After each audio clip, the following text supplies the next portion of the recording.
This is Advisor 3.0, a show designed to help you as a financial advisor elevate your professional practice, transform your clients' lives, and take your business to the next level. I am Abraham Okusanya. Welcome to the show.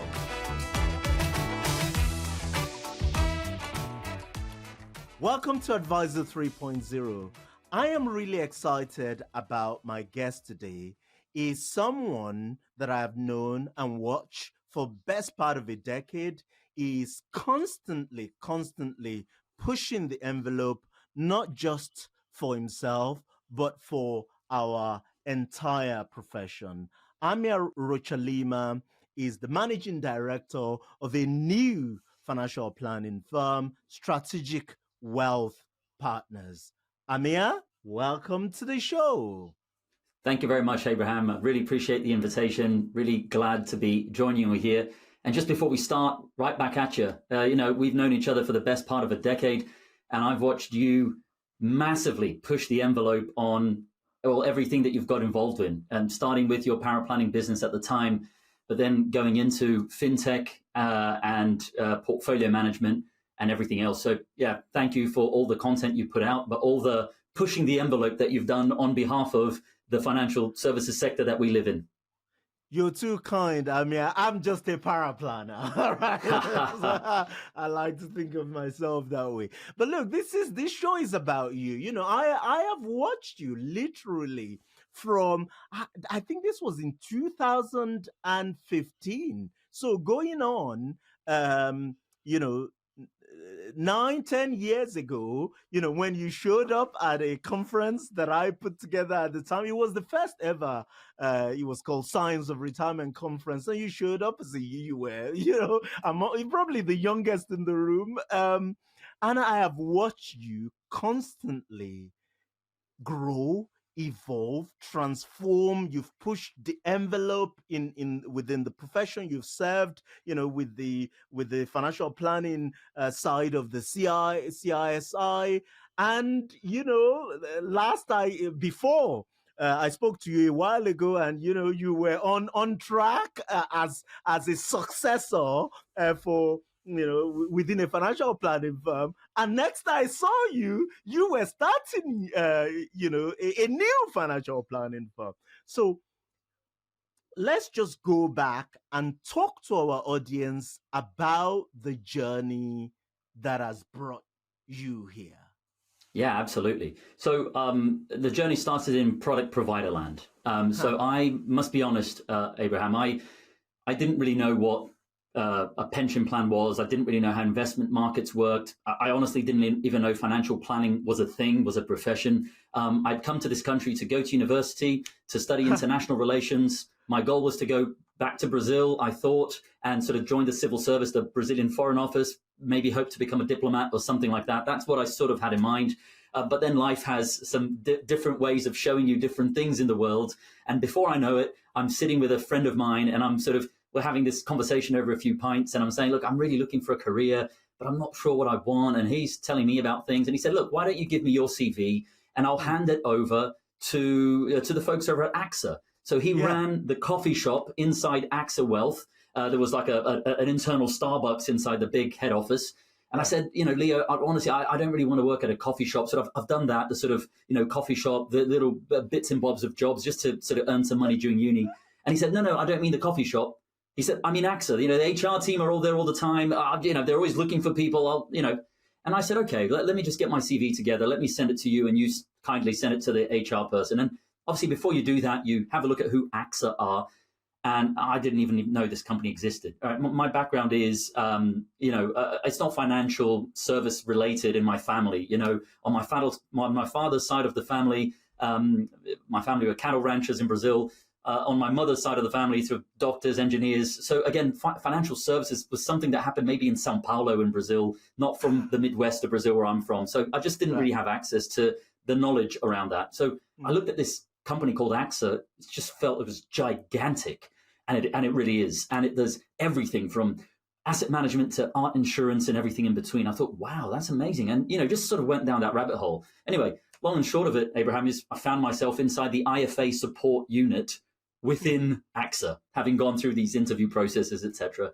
And then started to learn about financial services as a sector in the UK, the financial services professional qualifications that have a track that's set right next to a professional development sort of opportunity. And I thought, well, hang on a sec, this is great. Like, you can do some exams and you're licensed to do something else, which allows you to be promoted or aim for another role at AXA. Then you do some more exams and you find yourself being promoted again. I thought, this is brilliant. Again, it might sound so naive, but it's just that my background was, my thinking was, you go to uni, you choose engineering, or you choose medicine, or you choose law, you come out, and that's it. You become one of those, and that's life.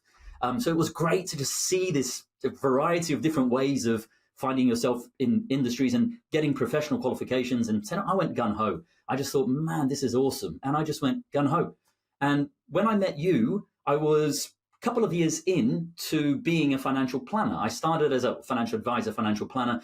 I started on the first day of RDR, so in January 2013. Yeah, right. Commission was all behind. There was no such thing as that anymore. Started completely clean. And I remember when I met you a couple of years after that, 2015, I was doing my master's degree at the Cass Business School. I was doing my master's degree in wealth management. And I went to your conference because it was all about retirement planning. My dissertation was called Rethinking the 4% Rule. And it was a study into retirement income withdrawal strategies and, the pros and the cons and the this and the that. And I thought, Matt, let me go to this conference. Let me chat with Abraham, because I know he does quite a lot of work around this with this conference. And obviously Kitsis was there, Michael Kitsis. I thought, I'm gonna just try to bend his ear and try to get some information from him. And I had a blast. Your conference was awesome. It was small enough that you really felt part of a really tight group. But obviously it was put on and really well. And I'm not just saying this, it was true. Kits has just delivered a massive boost to everybody was there. Robo-advice was this massive thing at the time that people were scared of. And he just made us all look at it from a completely different angle, which, by the way, has sort of played out as he was saying back then. To be fair to him, the guy's obviously got a lot of knowledge of this industry. And also, by the way, just as a side note, it was the first time, Abraham, that I saw somebody at a financial planning conference wearing a T-shirt and jeans. And that character is a gentleman by the name of Andy Hart, which I think he still is in the habit, but now I think he uses a vest on top of that as well. So he's changed up his style a bit. But anyway, it was just great. So I remember talking to you about my dissertation, ideas as to how to model things. And I remember you saying, hey, Amyr, I'm working on this software. And I just wonder if the Cass Business School have access to this particular data set, because we're trying to model some things. So I remember we exchanged notes, and hey, since then, we've obviously struck a friendship, even if sometimes it's at a distance, because you're obviously very busy. But there we go. So that's the background, right? Product provider land, move into advice, working for effectively a client of mine that headhunted me out of product provider land to sort of kick off RDR in his firm. Then moving from that into a firm down in Kingston that sort of did more of the financial planning as you and I would know it, cash flow led, evidence-based investments and all that good stuff. And yeah, here we are now, sort of running my own practice. It's an incredible journey, I always think that I always feel like financial planning is this like world's best kept secrets. And you come over from Brazil, studying international relations, and a few years later, you find yourself in this wonderful profession, leading, running a great business. It's an incredible journey. Yeah, well, no, I appreciate you saying that. And look, obviously that's shortened. It has ups and downs along the way.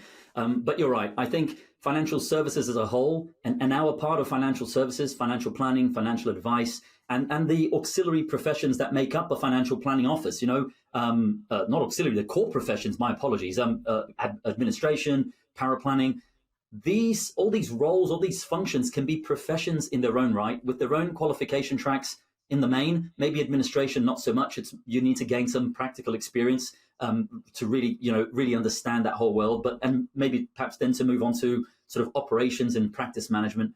But you're right, Abraham, it is the world's best kept secret, and it shouldn't be, because what we want is to be able to always be attracting great talent that want to build careers within those different core functions of a financial planning practice, because there are a bunch of folks out there that need to be served by firms, by people like us, and we can't serve them all. So we need a thriving sector to be able to, match the need that's out there. There's no doubt.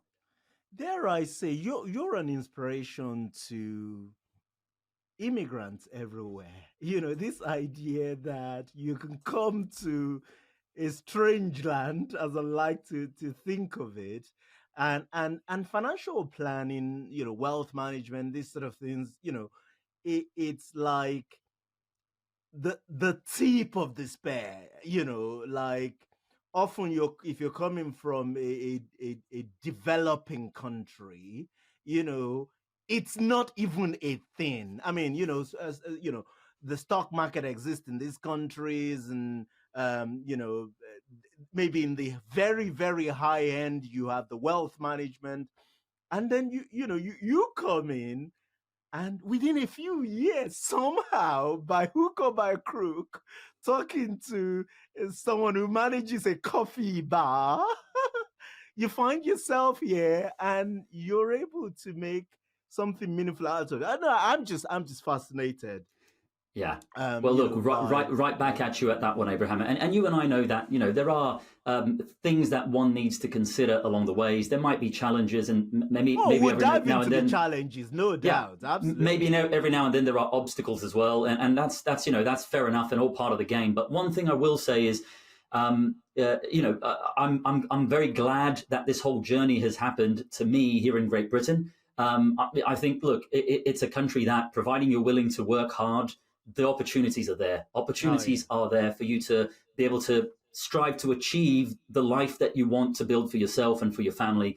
So for me, it's making use of the infrastructure in Great Britain. Obviously, allows me to have this story so far, and hopefully continue building this story going forward. So that's one thing, and the other thing is also to, if I'm an inspiration at all to anyone, I would ask for it to be only in the sense of not listening to all the head trash that all of us have about things, Mm, right? I always joke with you, and there's a bit of an in-joke between you and I.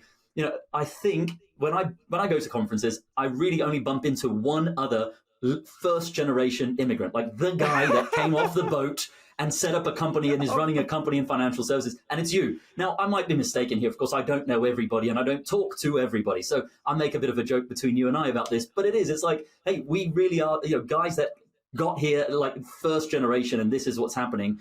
And for me, it's too easy to just listen to the head trash. Well, Amir, English is your second language. Oh, you've got a weird name. Oh, you're too young and you're dealing with retirement planning. Or and etc. etc. etc. You can just listen to that head trash all day long, and you won't get far in life. So the only inspiration that I would ask for people to look at in me is, look, the guy's not afraid of work. I'll take that. That's number one. Number two, he mutes some of this head trash in a way that helps him and helps his family, slowly become who they want to become. And I think everybody, if you're a native Brit, or if you're from abroad, and wherever you're listening to this, because I know you have listeners all over the world, you've got to pay attention. What is this head trash that's going on? And where can I press the mute button because it's not serving me? And all of us have head trash. Abraham, you more than me, you know some people that are in very high places, and you speak to them in private, and these guys and girls, now they've got all the stresses and strains of life, just like you and I. They've got stuff happening at home, maybe different to you and I, but they've also got stuff happening at home. They've got a lot of head trash around, how they feel about their own capacity to do work and deliver work. And still, they wake up another day, they put another foot in front of their other foot, and they just keep on stepping forward and making it happen. So, that's the attitude I take towards life as well. Just some of that head trash, just put it on mute, keep going forward, keep trying to do the thing you're trying to do, and figure that out along the way as well. So incredible stuff. I agree entirely. So let's talk about this journey. So you found the profession, you served your time, at AXA. Then you got your first step as a financial advisor, first job as a financial advisor. You completed your master's degree in wealth management and a host of other qualifications along the way, you know.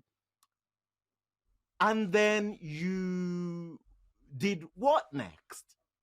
Cover the gap. We'll come to the business as it is today, but talk to the gap. My understanding, the way I read that gap is you got recruited, to a great firm, as a succession plan. What happened?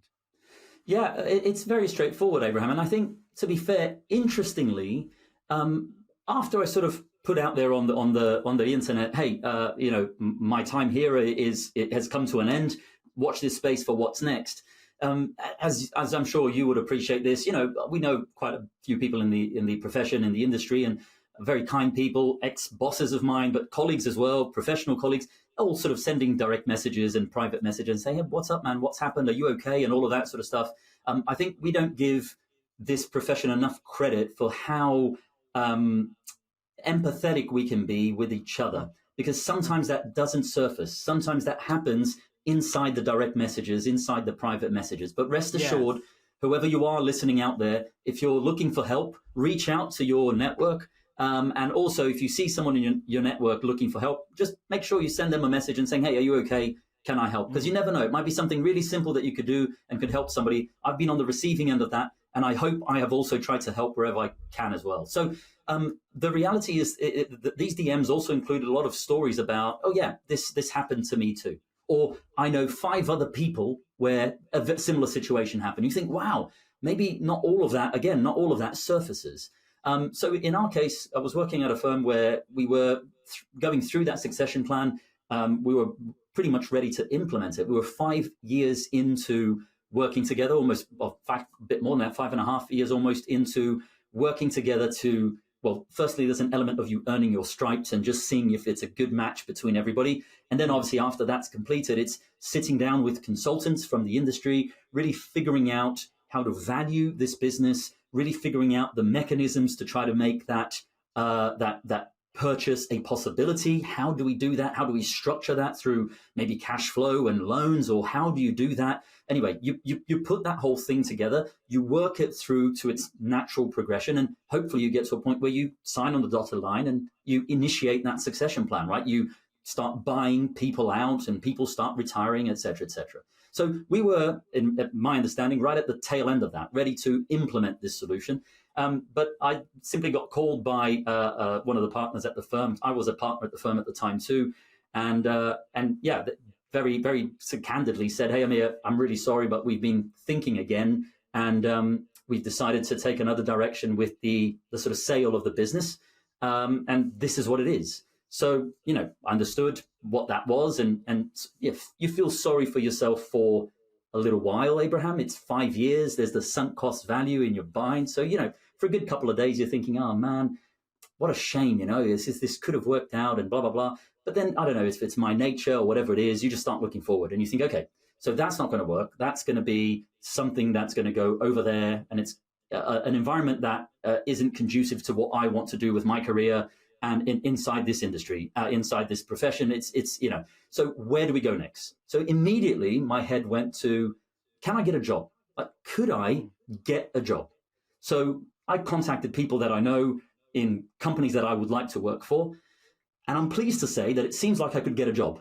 So I was like, okay, so that's really good. Now, I'm sure there are people out there listening to this saying, oh, come on, Amyr, give me a break. Look at your track record, look at your qualifications, look at your standing. Of course you can get a job. Goes back to that thing we were just talking about, Abraham, head trash. We all have head trash. And that question was a real question in my mind. So I went, okay, great. So I've answered that question. It seems like I am employable. I could find a job at one of these firms that I would like to work at, that I'll feel proud of working in.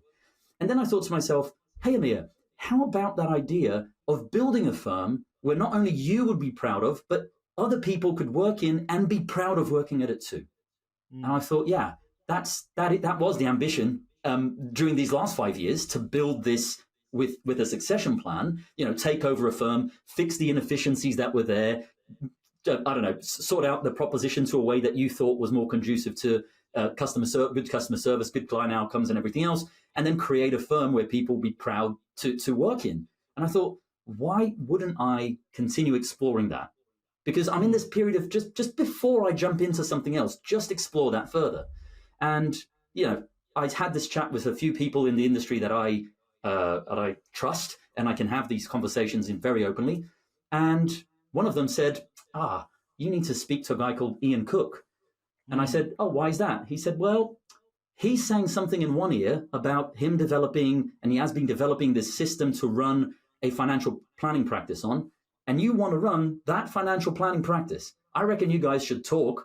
You've got complementary skill sets. He's massively experienced.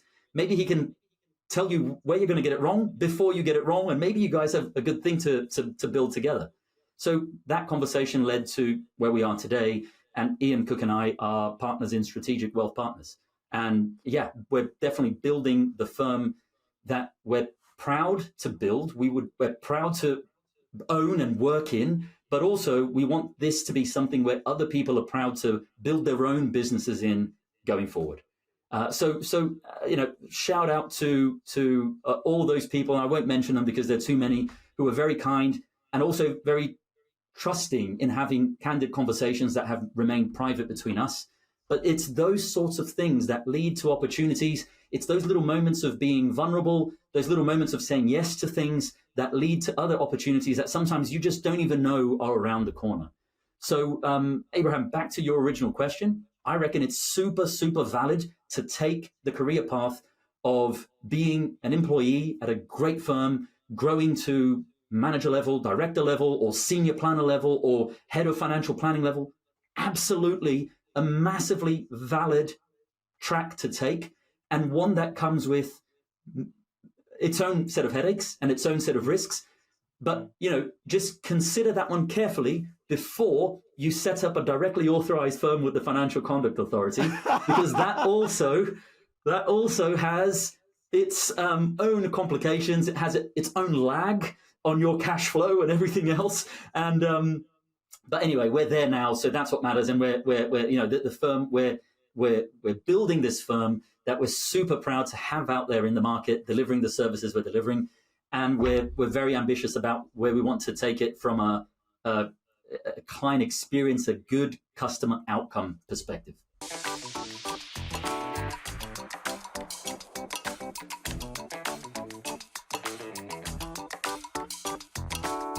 So I want to lean into this topic that's kind of been hitting at me or hitting me in the face, which is kind of a trend. I always say to people that if you want to know what the direction of travel of UK financial planning or wealth management industry, or indeed asset management industry, just look over the pond. Where they are now is where we will probably be 5, 7, maybe even 10 years time. There was this trend in the US, which I am now seeing real about a decade ago, of what I am calling, frustrated succession plans. And I think, and I've spoken to the number of planners that I've spoken to in the UK who were brought in as the succession plan of what I call the first generation planners, or the pioneers, the people who actually, in the last 25 odd years, made planning in the UK the thing it is today, the force that it is today. And what you find is that these guys, over the last 2.5 decades, they've built a formidable business, anything from 100, 200, 500 million of AUM of asset, depending on the number of years and how many planners are in the practice. They built a formidable business. That business is worth a whole lot of money, and you see consolidators whom I like to think of as succession plans for financial planners for whom internal succession is not viable. And so what we're seeing is that more and more of these firms, they'll bring in a young one, they will identify a successor, and the successor, both, and the successor and the successee. Is that what you call Yeah, them? I let's go for don't that. know. Let's go for that. I You understand know, that. Yeah. and the retiring partners will work at it for 3, 5, in some cases more years, only for that plan not to work. Often what then happens is that, I mean, there are scenarios where it's worked well. My good friend Gretchen will be listening to this and will say to me, Abraham, yes, I made this work. A few others that we've had on the podcast as well, but we've had guys on the podcast who just said, for whatever reason, this thing didn't work as we both planned, and not for trying. Can you speak to why you think this succession plans, internal succession fails? Is it a financing, just being able to reach an agreement on the financing, or being able to secure the financing in a way that works for both parties? Is it the fact that you have all these consolidators coming around waving big massive checks? What is it? Why do we have quite a high number? I can't put a figure to it. You could say probably 50-50, half of succession plan, internal succession fail, the other half succeed. Can you speak to that as a voice, or as someone who's gone through the experience, Yeah. and as a voice for the next generation of planners? Yeah, I think that's a really, really interesting point, Abraham. And as I said to you, interestingly, in my case, this was something that was the failure of that succession plan was something that was, well, basically announced to me rather than something that I was part of. So I can only assume that the numbers made more sense for the route that the previous firm took. That's all I can assume, because what else can you assume if you have no other data point? It definitely wasn't for the lack of trying, and not trying back of a napkin, literally working with some of the most respected consultants in the industry to put together valuation methods that made sense, putting together business structures that would ensure the continuity of service, having a proper business plan there. But as I said, what looked to me as sort of last minute or towards us actually implementing this, it was announced to me that the original founding partners have decided to take a different track with their succession. So that's definitely happened more than one occasion from what I've spoken with other people as well. Yes, I think financing might be also a problem for some people that are maybe trying to do this in a very, very, very traditional way. And I'm thinking here that, as far as I know, and you tell me because you're in this world more than me, there seems to be more money available out there than good ideas to match with the money that's available out there. But if your idea isn't good, if it's, I'm going to knock on the High Street Bank ABC Limited and say, hey, can you lend me £1 million to buy this IFA business? The bank ABC Limited, it won't understand an IFA business. It won't understand how cash flow works and things in a business like this. So it probably will say either no, or it will say yes, but the interest rate is, and then they'll give you the most ludicrous figure on earth. So again, I think there might be a disconnect there between maybe the way in which one is pursuing funding versus the lack of funding. I don't think it's just lack of funding. So there's that as well. But in the main, Abraham, I think, look, there's another side to this coin. And the other side to this coin is, now I've found out that, of course, because I'm having these conversations now, that there are founders out there, as you said, one-man band businesses who are running great little boutique financial planning firms, CFP qualified, doing cash flow planning for every client, together with estate planning maybe, and personal risk management, all of that great stuff that you find in the CFP sort of toolkit, doing that really well and doing it for years, who do not want to sell to a big consolidator because they feel that their clients will just be underserved. And therefore, they're looking for firms that can create succession, not just in terms of a retirement plan for them. Succession in client outcomes is important for them, because guess what?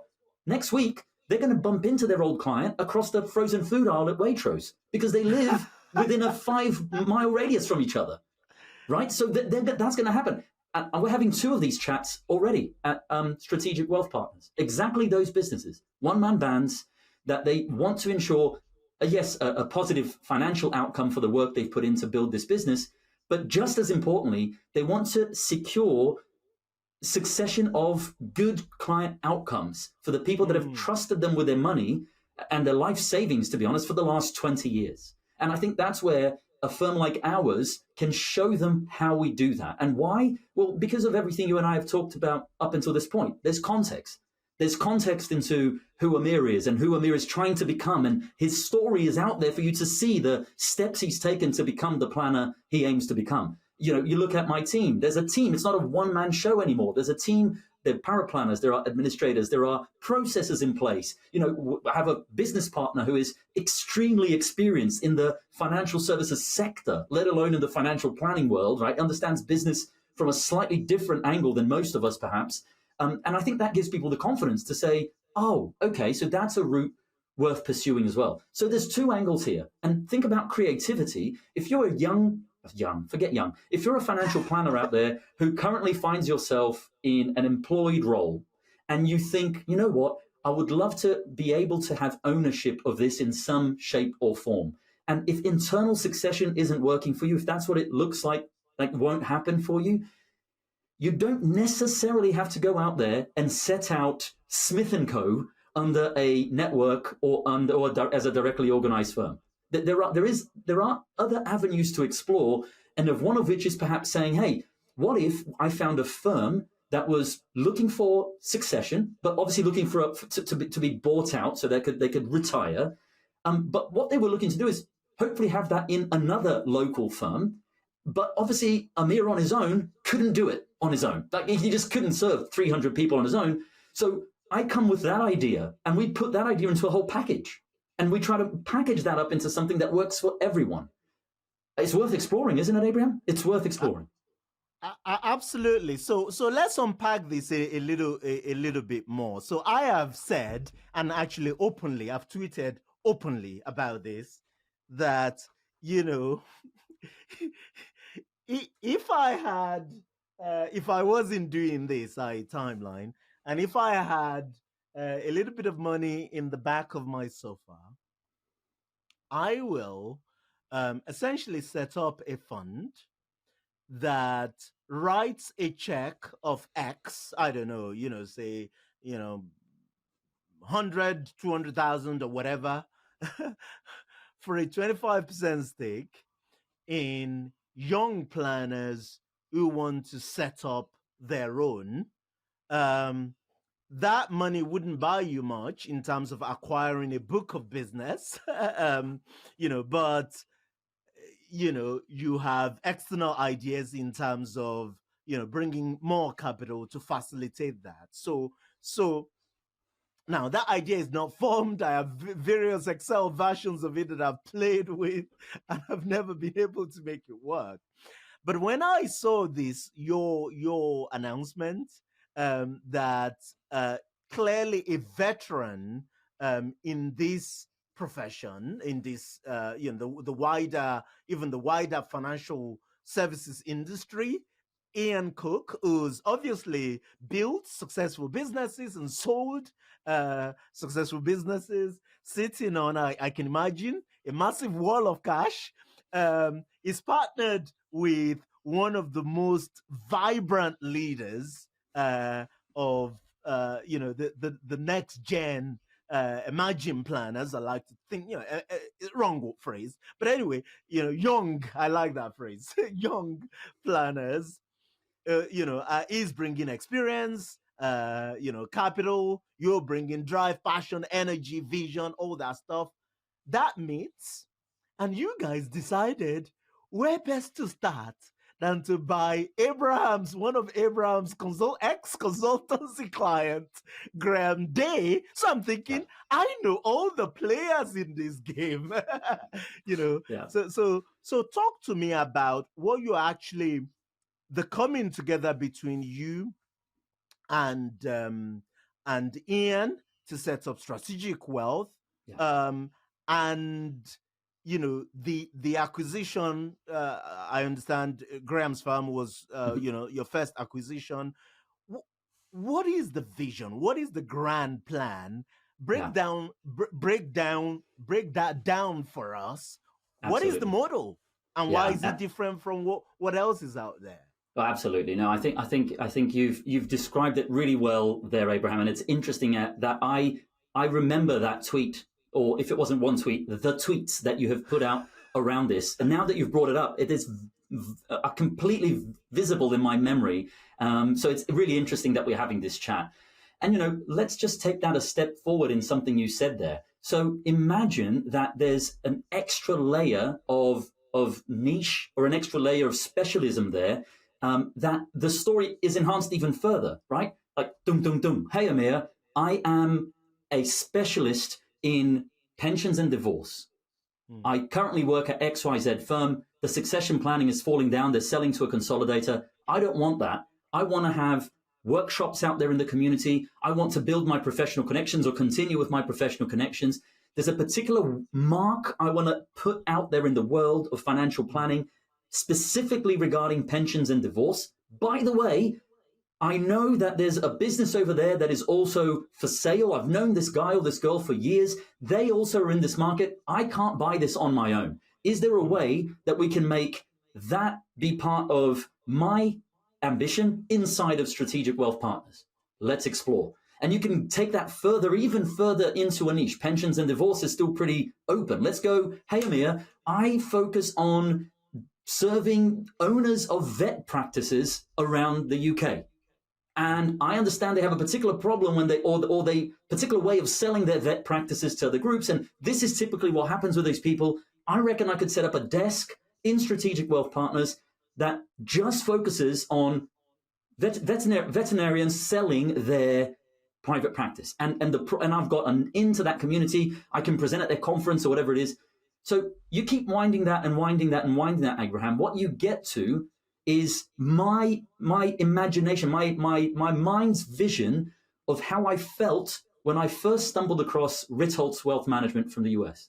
And I know it's not exactly like that, but when I stumbled upon Ritholtz, I thought, why isn't it that other firms aren't doing this? In other words, Ritholtz created, it's his name on the door. And in our case, it isn't even Rocha Lima on the door. It's just Strategic Wealth Partners. That won't sell much. No, it's actually, it's a bit non-Anglo-Saxon, a bit too non-Anglo-Saxon, actually. But there we go. Strategic Wealth Partners, it says on the tin what it is. It should be a collection of people, and that collective should be able to enhance each other as well. And the way I see that happening at Ritholtz is, you get a voice over here that deals with investments, but does it in a sort of plain English type way. And it's quite cool the way they describe it. You get a voice over here that talks more about financial planning in Bill Sweet and really goes into the weeds of financial planning. You get a voice over here, which is all about a couple, I think it's in California, that are planners within Ritholtz.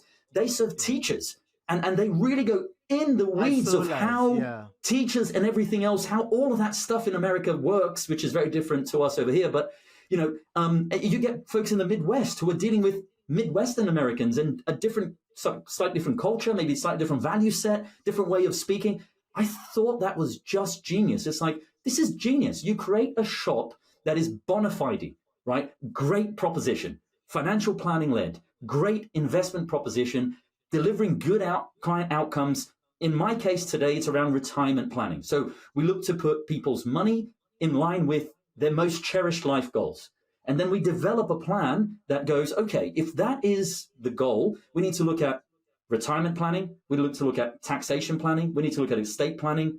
We need to look at personal risk management between now and you getting to retirement, right? We need to look at the underlying investments, of course. We need to look at putting all of that in a financial plan, a cash flow and asset model. So we can serve people really well on that front. But these other niches I talked about, it might be that it's a higher degree of X and a slightly lower degree of Y, because the niche just needs a different way of being served. And I saw that in the States and I thought, man, that is awesome. Why is it that we can't do that over here? So I haven't bothered asking why. I've just gone ahead and put out the ambition of, that's what I'd like to create. I'd like to create a firm that is bigger than any one of its individual components, but internally, people who build their practice within Strategic Wealth Partners, they can materialize their vision for the clients, the niche they want to serve, and also have that personal brand, if that particular vision requires a personal brand, be able to do maybe workshops or other things that would allow them to put their name out there and potentially see more prospects and create a pipeline of people. Why not, Abraham? That's the big question. Why not? Yeah, no, I can see where you're going with this. So the I get the idea of the umbrella structure, if you like it, that brings in all of these different niches, but bounded by the same fundamental processes, passion for financial planning, um, and maybe ownership. Is that the idea? So eh, forgive me, so let's say, so you guys have acquired Graham's business now. I imagine that as these deals get broadly done, there is an initial payment to him, and then there is there is installment over the next, say, 3 years to buy him out. He is now compliance, I think it says on the website. I should get Graham on this podcast to do this himself. Anyway, these are all guesses of mine, and you don't have to validate them. If they're wrong, say they're wrong. That's fine. I'm often wrong. But how does that work with the next planner? Let's say that there is another. Let's say there's a young planner who has that divorce niche Specialism, yeah. that they want to go into, yes, and they've identified a book of business that they're going to buy. So is the idea that Strategic Wealth is going to, in effect, fund the acquisition and basically bring the asset and the planner under the umbrella? And then does the planner get equity, or does he remain a controller of his practice in some shape or form? How does this actually work in practice? Yeah, and Abraham, I'm going to be vague in my answer because the answer is vague, right? Because you know this. When I discussed this with Ian, this is when Ian and I were talking about the vision, right? And he was talking about the operational IT side that will drive and empower the human, and I was talking about that human-led outcome delivery to the client, but also how we could make Strategic Wealth Partners be a home for other planners as well. And I came to him with one idea, and maybe it sounded something like yours. And Ian, in about 5 minutes, told me about 10 other ways that we could do that. Yeah. Right. And I some of them I wasn't even, like, my brain hadn't opened up that little door about that particular possibility. So the reality is, yes, it could be a route that you've just suggested, but equally, it could be another route because different levers are in play for that particular person. Hey, Amyr, I actually have 50% of the capital. What I don't have is a lead generating mechanism. Can we go in together to build a structure to generate leads so that we can serve veterinarians who are selling their practice around the country? Right? It might be that, hey, I've got all the leads I need, and this is the mechanism I use to bring them in. So I can deal with people and serve them in this niche, but I have no capital to be able to do this. Okay, well, the levers are different there. The conversation is different there. Amyr, actually, ownership is not necessarily something that I'm bothered about. I'm more about having the freedoms, and yes, this will be all contractual, but having the freedoms to run some workshops and build a personal brand and do this and do that, but also serve clients under the Strategic Wealth banner, because guess what? I actually focus on retirement planning. Okay, well, let's have a chat about that too. So the honest answer, Abraham, is that there's a bunch of ways to slice this cake. And like I said, we obviously can't deal with all of them, but we're definitely open to ideas. Now, forget Strategic Wealth Partners and me for a second. The listeners out there should at least be thinking, okay, well, wherever I am at the moment, I need to just first understand whether I'm on a pathway to be able to achieve these ambitions I obviously have, because I'm listening to this episode up until this point, and it's got me thinking about something. And if where you are doesn't offer you the opportunity to even explore some of these different avenues, you definitely need to start putting the feelers out, not necessarily just to us, just to see whether other firms are looking for people with ideas to sort of try to match together this sort of, I don't know, 1 + 1 = 3, trying to create that collective where everybody benefits from it. And most importantly, the group of people that will inevitably end up being served by that firm or that particular planner for their own retirement plan, financial plan, and everything else. So I think that's the point of this part of our conversation. Is it goes back to that comment I said. I don't know, maybe I'm wrong here, but there seems like there is definitely in the financial services system in the UK, there is capital available. There just doesn't seem to be as many good ideas as the capital requires to be released. The ideas seem to be fairly traditional in the main. And I think all of us need to maybe start thinking slightly outside the box and understanding how we can build this narrative in a way that might position the whole succession plan, whatever that might be, differently to what it perhaps is traditionally.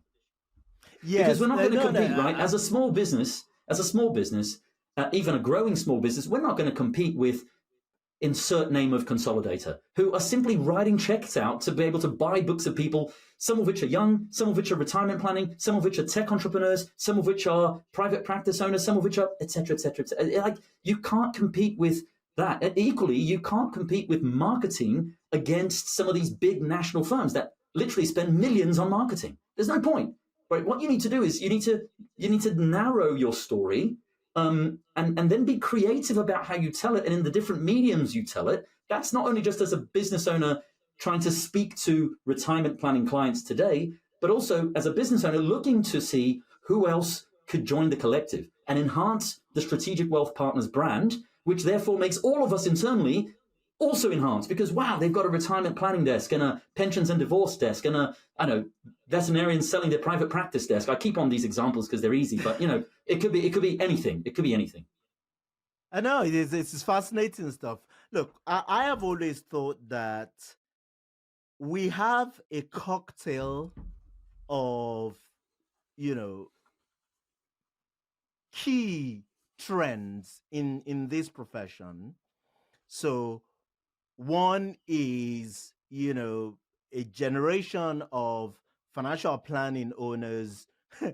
There's a lot of talk about baby boomers clients, but actually there is a meaningful baby boomer financial planners themselves who are now, whether they intend to or not, um, are approaching retirement themselves. They have to think about retirement themselves. So we have that.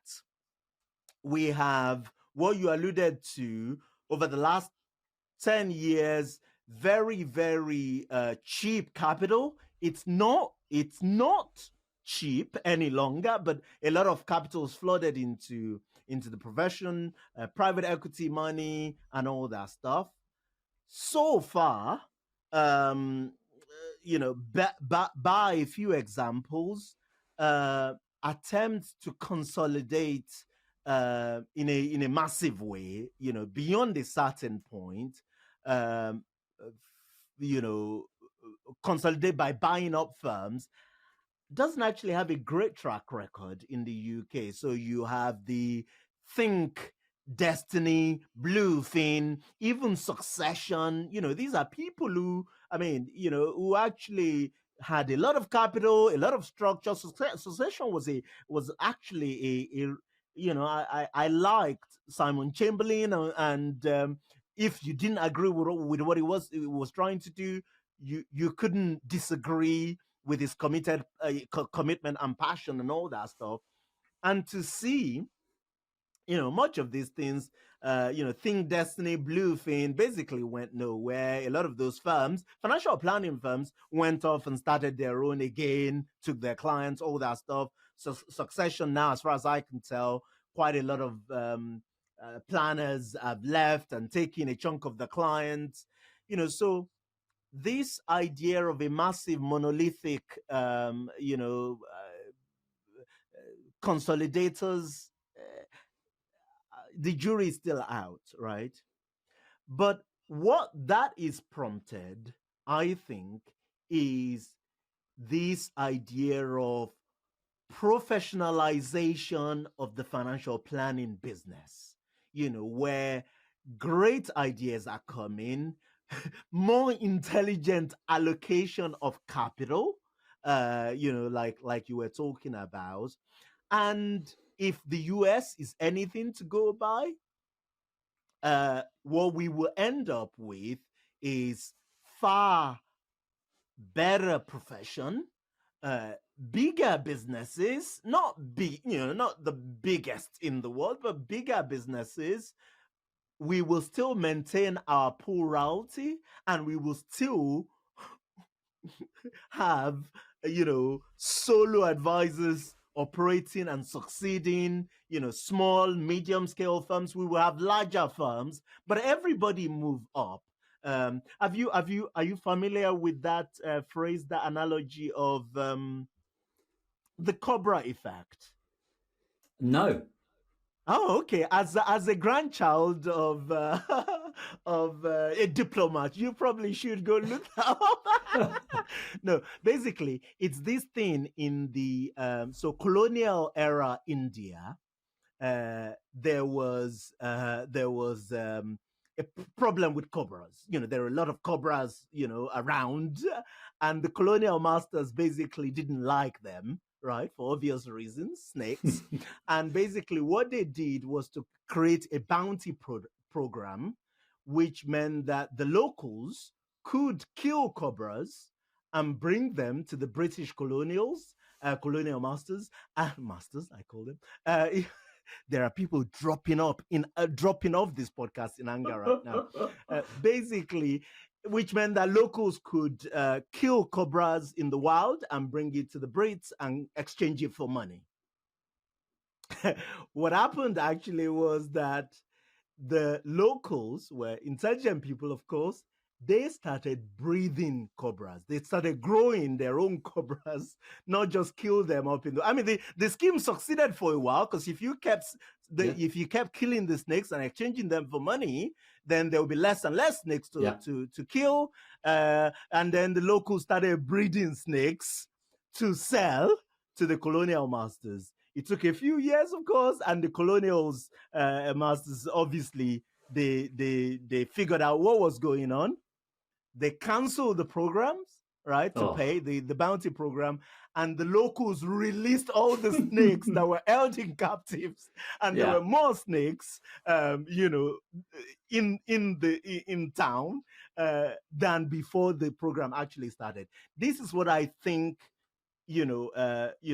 the flood of private equity money that we've seen in our profession will do. We will end up, for a while, the number of firms will shrink, but we will end up with smarter models like yours. We will end up with more profitable and growing financial planning profession. And when I look at the data in the US, that's what it seems to tell me. But anyway, what do I know? No, but you do know, Abraham, because you've got your eye on data in various different ways in the industry, both here and abroad. And your insight is fascinating in that.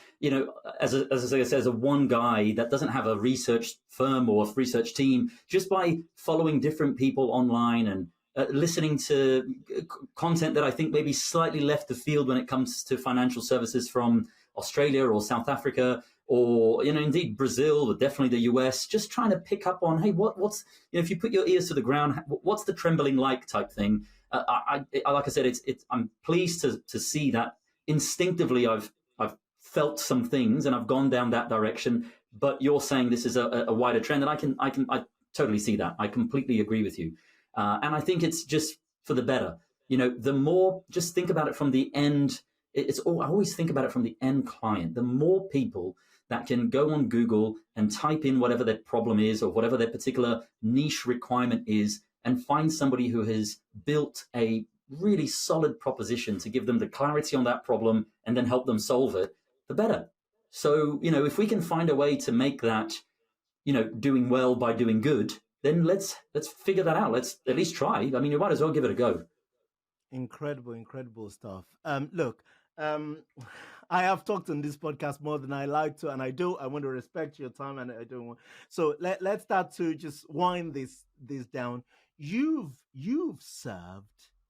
One thing that you've done really well in this profession is constantly serving on a pro bono basis in the CISI,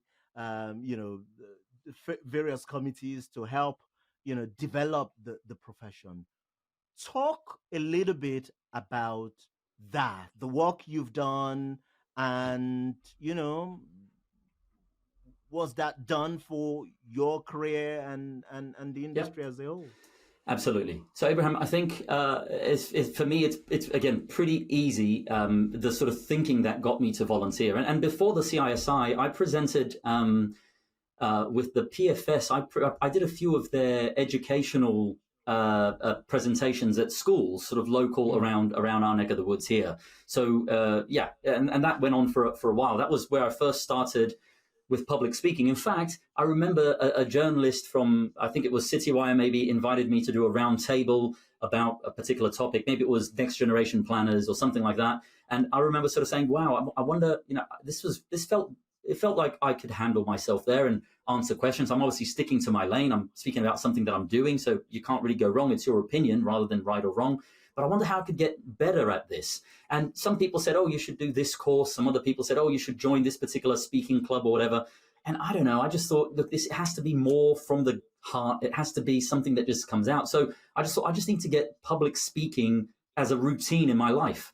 And therefore, I thought, well, how can we do that in a way that is about the thing I do? And then I figured out, well, at the time, the PFS, well, they have this educational program where you get to present at schools, not known to be sort of the most quiet audience, the sort of audience that's most going to sit down and pay attention to what you're saying. So you need to come in with some energy. So you pick up that attention and you can take them through a 30-minute, a 45-minute, whatever it is, presentation, and hopefully feeling at the end like, oh, yeah, that was fun, or if fun is too much of a stretch, or that was interesting, or that was different, and that was worth it, whatever it is. So that's where I started. Obviously, when I did my CFP, I think is where I really found my crowd from a financial planning perspective. I think every CFP that's been on your podcast has said a version of what I've just said. Like, that's when the penny dropped and I went, oh my God, that's what I'm selling to the world, is the ability to give people clarity on all these different component parts of their financial life. A product, an investment, those are tools that are used within the clarity, creating the clarity within the plan. They're not things on their own, like isolated, especially not in the world we live in today, where it's all client agreed remuneration. And that was just a beautiful sort of moment for me in my career. So once I did that, I wanted to meet more certified financial planners, more CFPs. So what do? Well, start participating in CISI events, because other CFPs are going to be there. And that led to an opportunity to present at their conference. And then that led to, well, why don't you join the financial planning committee? And that led to, well, you've been elected the chair of the financial planning committee, which led to, well, now you're on the board of the CISI. And now I've been honored with the role of sort of people champion, culture champion. So trying to create a bridge there between the CISI as an organization, the team, the people that work at the CISI, and the culture that the CISI as an organization puts out there in the world in terms of lifelong learning, in terms of increasing the bar of professionalism and of qualifications. And that's really good fun and a massive honor. But that's where it started, Abraham. So you asked me, and I love that you were really candid with this. I mean, did you do this for your career? Well, there is no way of you starting something out like, well, I want to improve my public presenting abilities, so I'm going to join the board of the CISI. It doesn't work like that, right? It's like there's a domino effect, and things happen along the way. And yes, setting out that first domino of volunteering at your local professional body's local chapter or local branch, and then maybe joining the national branch, and then maybe taking a leadership role within that branch. Yeah, that might lead to other things, but you need to start somewhere, and you, the listener, need to find what is your thing that you're trying to solve for when you join that organization. For me, I wanted to meet more CFPs because I wanted to have the ability to pick their brains. And whilst I was there, obviously not only learn about planning in the CFP friend of mine, but whilst I was there, I also want to see, can I add any value here? How can I find and build my voice inside this organization? Because isn't it great to feel part of something that's bigger than you, right? And all my family are abroad. There's no Rocha Lima in town that isn't me, my wife, and my two kids. So for me, and obviously I have friends here in the UK that I've made over the years, and very blessed with the friends I have.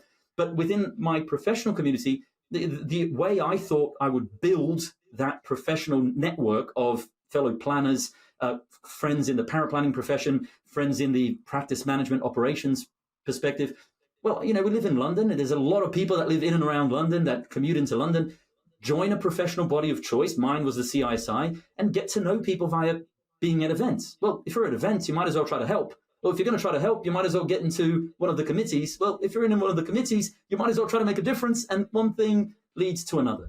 And yeah, here we are. So for me, yes, it has definitely helped my career, but in many more ways than, oh, Amyr's got this public profile because of his role in the CISI. That is just a bit that people see. The way it's helped my career is actually having access to some of the greatest planners in the country and being able to pick their brains. You know, when a succession plan didn't work out and I was thinking of setting up my own company, spending an hour of someone's time, their hour is they probably charge £500 an hour to their clients, spending an hour with them, just exchanging notes and saying, hey, what if I do this? And what are the potholes I need to be aware of? That's really how this has helped me. Well, Amyr has a public profile because of his role at the CISI. I look very grateful for that and happy to bear that responsibility. Absolutely. But you don't just see it from that. That's just one little bit of the benefits you get for really being part of a professional community and dedicating some of your professional life to something that's bigger than you. So I'll urge everyone, just like I did, observe the planners you look up to. You're probably seeing that they have these behaviors. Maybe start incorporating those behaviors in your own professional life and just see where it takes you. I'll tell you, it won't be a bad place.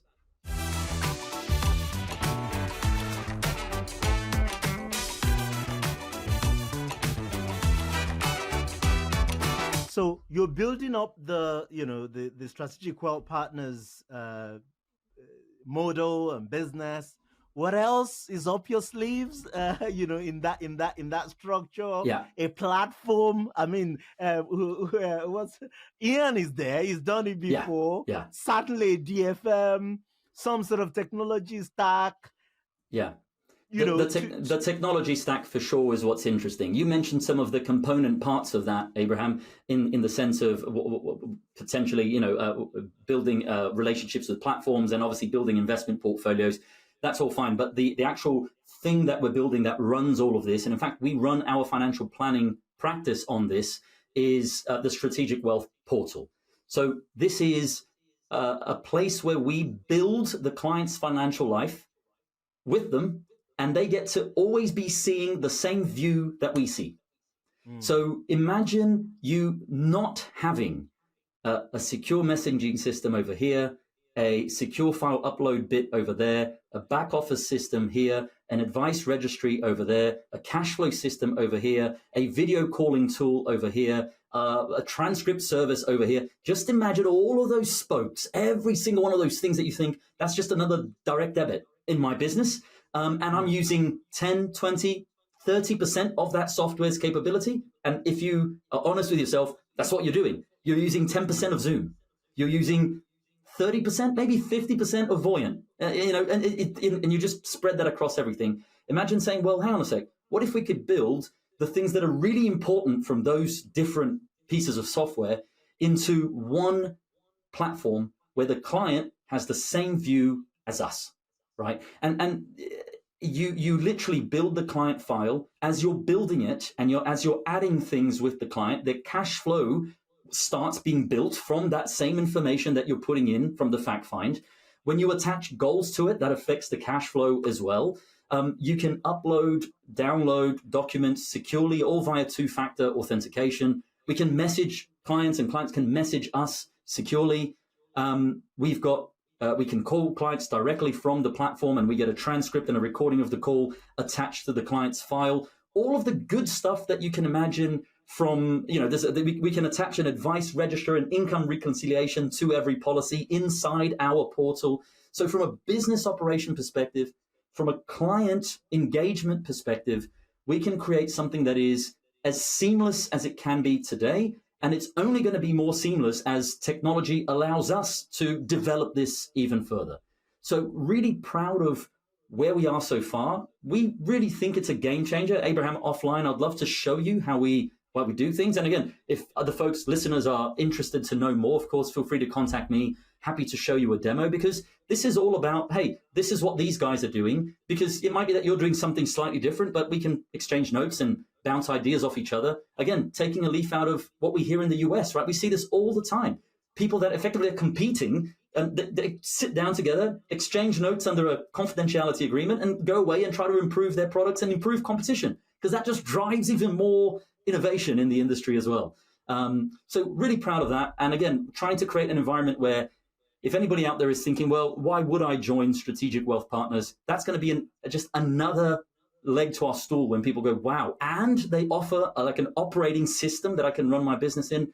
Well, fantastic. That's now really becoming an interesting proposition. Now, for me, it's game changing to be able to sit with a client and literally work on the same client view as them all the time.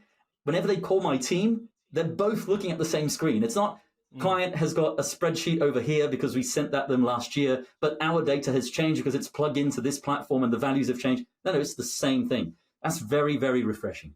So, awesome. Ian has got a lot of expertise in software development when it comes to fintech, with thinking about how operations within practices need to work at a very large scale, as you know, but also how individual practices within big groups need to be thinking about their advice processes. So, I'm really, really grateful to have met Ian and to be working on this project with him. And we're really proud of what we're delivering to our clients, and hopefully going to be delivering at a larger scale going forward. Fascinating stuff. I'm really excited and looking forward to what you guys build and what you guys do with the Strategic Wealth Partners. And it's been just incredible, watching you and grow leaps and bounds over the last couple of years.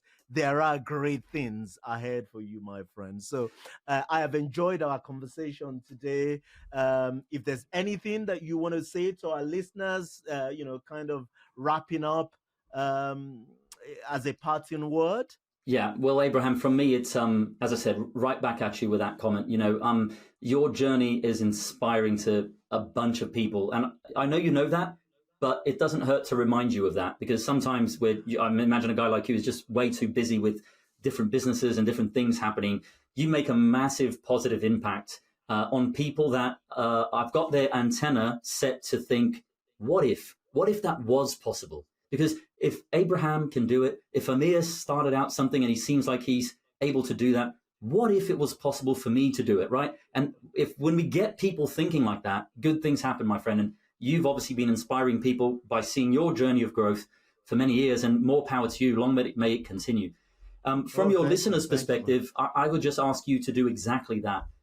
Just pause a second and think, where am I today? Right? What is it that I want to achieve? What mark do I want to leave and imprint in the financial services sector, in the financial planning profession, and within my subset of clients or my niche as a whole?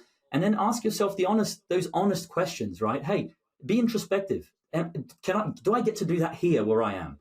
And if not, can I have a conversation with the leadership team as to where I am to be able to try to do that? And if not, where could I explore alternatives, and how could those structures potentially materialize themselves? Because you know this, Abraham, we need people waking up on a Monday morning and going to work to serve the millions of people who have literally spent their whole life saving to be able to do something else. And without the financial planning profession giving them that clarity around the what ifs, the how much is enough, and the everything else, and then helping them implement the ways in which to achieve that, honestly, it's just a gigantic market, and we need to feel that we're valued for what we do. We need to be reminded that it's valuable what it is that we do, and then we need to find the avenue to be able to go and do it, and feel proud of doing the work that we do. No, fascinating stuff. Amyr, thank you very much for your time. Thank you for your wisdom. Thank you for the incredible work and service that you do in the industry. Really excited about what the future holds. Thanks for coming on the podcast. Thank you, Abraham.